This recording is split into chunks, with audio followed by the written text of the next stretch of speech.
Vous avez vu le match, hein, donc je pense que c'est pas, on va pas répéter les choses. Si on prend un peu le scénario, 10 minutes où Strasbourg nous a pressé haut, nous a empêché de ressortir le ballon, donc on était un peu sous pression. On commençait un peu à ressortir, et là je pense qu'on sentait quand même qu'on avait des possibilités. Et puis il y a ce penalty encore, qui est... De toute façon, vous avez vu les images, hein, c'est souvent, c'est trop souvent en tout cas pour nous. Donc 1-0, c'est pas encore dramatique, même si ça entame bien sûr la confiance, et pour une équipe qui n'était pas déjà en pleine confiance. Et puis une passivité coupable sur le corner, 2-0. Donc là, ça devient très difficile. Donc Et sur la deuxième mi-temps, on se liquéfie au fil des minutes avec la volonté de réagir, mais sans être vraiment dangereux. Donc on perd plutôt toute lucidité même dans l'organisation, avec des déséquilibres, des possibilités de contre pour Strasbourg, et qu'ils ont su faire fructifier. Voilà. On peut parler de cauchemar pour vous cet après-midi ? Oui, clairement. Ouais. C'est des matchs. Le scénario, et puis après le contenu, parce que sur le contenu, il n'y a pas grand-chose. Il y a eu une période justement en première mi-temps où on a essayé de mettre du rythme. On n'a pas su se créer d'occasion. Mais enfin, on avait quand même le sentiment de vouloir réagir. Mais après, ça s'est vite retombé devant notre incapacité à vraiment être dangereux. Quel est le sentiment dans le vestiaire avec les joueurs après un match comme ça? Qu'est-ce que vous dites? Écoutez, on connaissait l'enjeu, l'importance du match. Je pense qu'on avait bien préparé le match cette semaine. Donc après, quand ça se termine comme ça, il y a un constat. Hein. C'est qu'il y a quelque chose qui cloche, oui. Mais donc. C'est quoi les leviers que tu peux activer là? Vous savez, dans ces situations-là, il n'y a pas 36 solutions. Hein, où on plonge, où on remonte. Hein, on peut pas. Donc je dirais que ça peut pas être pire que là. Mais après, il faut qu'il y ait. Ça doit servir justement de point de révolte et de réaction, parce que sinon effectivement, c'est du suicide. Il y a une forme d'impuissance. On ressent de l'impuissance. Quand vous avez vu le match, je dirais surtout sur la deuxième mi-temps, on a une impuissance. C'est pas. On essaye de jouer, mais sans vraiment être dangereux. Donc c'est le jeu, il se liquéfie au fil des minutes, avec même les changements qui n'apportent pas grand-chose. C'est une deuxième mi-temps qui est, je dirais, au-delà du score, qui laisse un goût très très amer. Hein. Pourquoi il y a eu autant de temps avant votre arrivée après le match et votre arrivée en conférence de match? Parce que les joueurs discutaient avec les joueurs aussi. Je ne vais pas vous détailler ma vie, hein. Ma vie, même si c'est ma vie professionnelle, il y a des choses. Non, mais d'habitude, vous arrivez plus rapidement. Ouais, non, avec le staff, on a quand même besoin de débriefer un petit peu, donc c'est normal, je pense. Hein. C'est pas pour vous faire attendre, hein. C'était pas. Christian, il y a des attitudes aussi qui surprennent. Tu parlais des changements tout à l'heure, quand on voit Touré qui sort en marchant, alors qu'il y a 2-0 à ce moment-là, on peut imaginer qu'il peut plus en trois. Ouais, ça, c'est les aspects individuels maintenant passent au second plan. Hein. La priorité, c'est le club, c'est l'avenir du club, et c'est très clairement. Après, on avance en essayant de faire fi des états d'âme. Après, que tout le monde soit un peu énervé j'ai dit, c'est légitime. Il faut rester. Le problème, c'est que l'énervement ne doit pas entraver la lucidité. La question qui était sur toutes les lèvres après le match, c'était est-ce que vous, Christian Goupil, vous serez là pour le prochain match? Écoutez, vous posez la question à personne qui est à même de le répondre. Donc, Vous avez eu ce soir le soutien de vos dirigeants? Non, j'ai pas le soutien. J'ai un contrat d'abord. Puis après, je veux dire,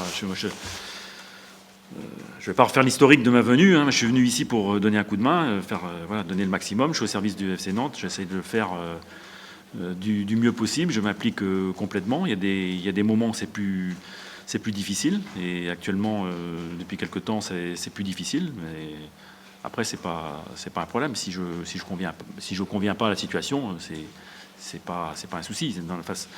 C'est déjà pas un souci de toute manière parce que c'est des choses qui arrivent. Et puis moi, dans ma situation, dans la façon dont je suis venu, ce sera encore moins un souci. Parce que vous aviez dit, je suis pas venu là pour m'emmerder, notamment. Non, et puis emmerder les gens non plus. Justement, qu'à l'heure actuelle, ça devient quand même compliqué. Ah bah c'est pas des soirées dont on rêve, hein. Et puis c'est des semaines dont on. Bon, mais après, ça fait partie du boulot aussi. Hein. J'ai pas un petit peu d'expérience, j'ai connu ça aussi par le passé. Donc c'est pas le foot, c'est pas simplement des moments de plaisir. Hein. Il y a des moments où c'est difficile. Et c'est là aussi où l'expérience peut aider justement à passer ça. Est-ce que le président Tita est descendu dans le vestiaire après le match? Moi, je sais pas. Vous posez la question. Je réponds à des questions d'ordre technique, pas en ce qui le concerne. Est-ce que c'est des années dans votre carrière que vous vous sentiez un peu impuissant comme actuellement à relancer cette équipe? J'ai connu des périodes difficiles, oui. Après, on a eu un début de saison compliqué, mais après, vous remémorez 15 jours en arrière, on sort match contre Metz, qui est pas non plus, on est déçu du résultat, mais pas de la prestation. Donc, ce qui se passe, c'est qu'il y a eu, entre-temps, il y a eu, c'est vrai, 3 matchs qui ont été difficiles, et puis qu'il y a une accélération de la dégradation des choses. Tu disais, Christian, dans cette situation, soit on remonte, soit on plonge. Est-ce que tu sens que tu as encore les armes et les leviers pour faire remonter cette équipe, justement? Parce que comme tu dis, il y a une semaine, la prestation était plutôt bonne contre Metz, et on reste sur une déliquescence totale de cette équipe depuis 2 matchs. Oui. Après, vous dire que je ne vais pas faire de l'esbrouf, hein, dire je pense que là, il y a des aspects maintenant mentaux qui sont fondamentaux. C'est-à-dire que on n'est plus dans le domaine technique et tactique, c'est des aspects de confiance, des aspects mentaux d'une façon générale dans l'investissement qui sont primordiaux. Justement, est-ce que c'était pas ça la grande différence aujourd'hui entre Strasbourg et Nantes? On a l'impression d'une équipe mentalement très décidée en face. Oui, il y avait beaucoup de détermination. Après, ils ont été mis aussi dans des conditions favorables avec ce premier but, ce penalty. Et après, ils ont des capacités athlétiques qui nous ont fait mal aussi. Donc, Ils ne sont pas trahis par certains joueurs. Ils disaient tout à l'heure, il y a des comportements. Le problème, c'est pas moi. Le problème, c'est pas. Donc, j'ai pas à être trahi. Après, s'il y a des gens qui trahissent quelque chose, c'est qu'ils trahissent leur club. Et donc, c'est pas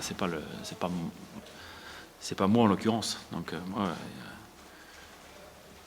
C'est vrai que souvent il y a une formule dans ce genre de situation où on peut dire que les joueurs lâchent leur entraîneur. Est-ce que tu as l'impression que les joueurs t'ont lâché aujourd'hui? Si. Quand on voit la prestation de l'équipe, je veux dire, on peut s'interroger sur les prestations des individuels, mais ça fait déjà la semaine dernière, j'avais évoqué un petit peu ça. Bon, après, c'est des joueurs qui ne sont pas à leur niveau, évidemment. Donc, ça pas. Maintenant, je vous dis, faut détacher le problème par rapport à moi. C'est le problème du club. Le problème, c'est le club, l'avenir du club maintenant. Et c'est pas le problème pas mon problème personnel. Par contre, il ne faut pas qu'ils jouent contre leur camp. Ça, ce serait embêtant. Et tu as cette sensation-là, parfois, qu'ils peuvent jouer contre leur camp? Dans l'analyse, il faut être très, très prudent parce qu'il y a entre cette forme de paralysie et puis je dirais de nonchalance, quelquefois l'interprétation est pas. on peut interpréter ça différemment. Il y a effectivement sûrement un problème de confiance qui est une forme de blocage, en tout cas ce qu'on a vu aujourd'hui. Est-ce que c'est... je ne peux pas dire que c'est volontaire, ce blocage, il n'est pas... ça serait... Là, c'est une interprétation qui est...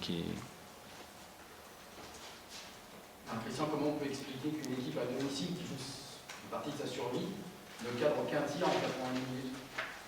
Oui, ça, c'est pas ça qui m'a gêné, c'est plutôt je dirais la situation de décalage flagrant qu'on n'a pas su créer. C'est-à-dire il y a eu très peu de décalage avec toujours une incapacité justement à faire des différences. Alors il y a eu des situations chaudes en deuxième mi-temps. Je pense qu'il y a un penalty sur Randall qui n'est pas sifflé. Bon, il y a Ludo qui a fait des... Mais c'est très peu par rapport à, je dirais, à nos velléités. Donc c'est plus ça qui est gênant. Comment faire après une défaite comme ça? Laisser du temps aux esprits de se reposer chez les joueurs? Comment provoquer quelque chose pour que les choses changent? Il faut... la formule bateau, c'est qu'il faut se remettre au travail. Mais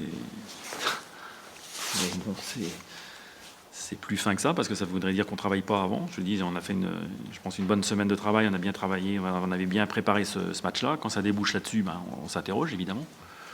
Donc après on peut travailler différemment, hein. Il y a différentes formes de travail. Hein. Est-ce que vous avez déjà parlé avec les joueurs depuis la fin du match? Est-ce que vous avez parlé, fait un petit débrief? Bon, enfin après, on a beaucoup parlé avant. Donc voilà, après... Dans ton discours, on sent qu'il y a encore de la confiance. Finalement, cette équipe, tu le dis, elle peut faire mal. Parce que je connais le foot un petit peu, et je sais ce qui peut se passer, mais je sais aussi ce qui peut ne pas se passer. C'est-à-dire, donc c'est de réenclencher cette marche avant qui est maintenant, important. Et puis après, c'est des... de toute façon, la clé, c'est les joueurs qui l'ont. Hein. De toute manière, c'est une question de volonté, de personnalité, d'ambition, et puis après d'essayer de fédérer aussi des aspects collectifs, évidemment, parce que c'est pas les uns à côté des autres.